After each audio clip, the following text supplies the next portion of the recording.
You kill in a frenzy of fury, and you cannot stop it.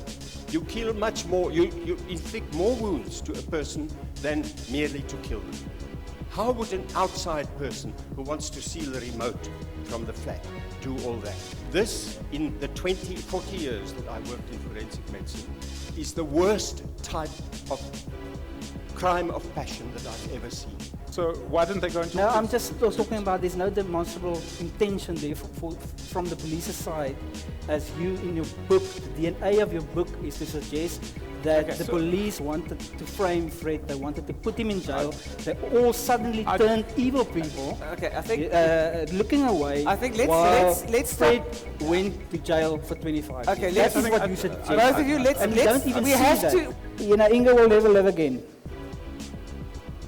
But by fighting for the truth, we are fighting for a better world also for our daughters and for all the other victims out there. So it's not about emotions or sentiments, but our role and responsibility as fathers oblige us to commit to the truth and nothing else.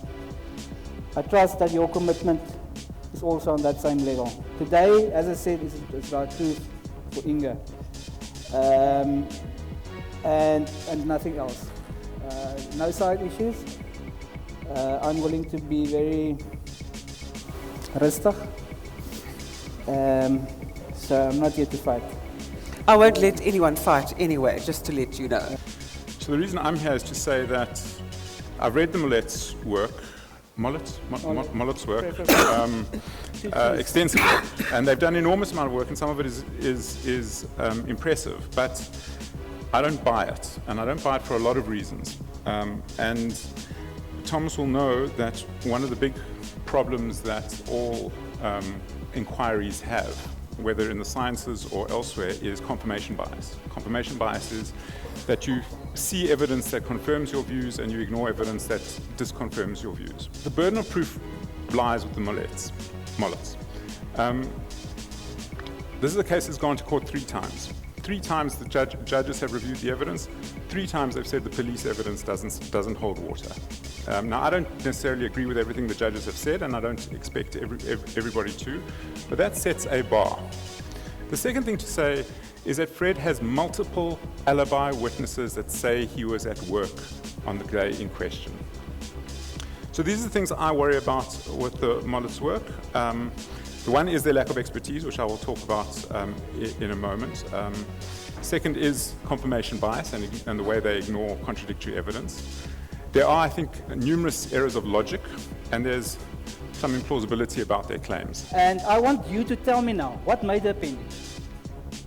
What made it? You say it can't flow on. You say it can't flow on a flat. But it's a silly argument. It can flow. If you put if it bulges up, it can flow. Look at that mark. You can see a thick part of blood in the mark, in front of all these people. In a very friendly way. I'm willing to meet with you and discuss the motive. I'm not going to do it here. And just one last point. Have you ever done any experiment of your own? Any? When you finish, have you done? So then you can sit in a room and we can do a few experiments. You know, the drops and the this and that. And, you know, and then we can maybe have another debate, a 3-hour one.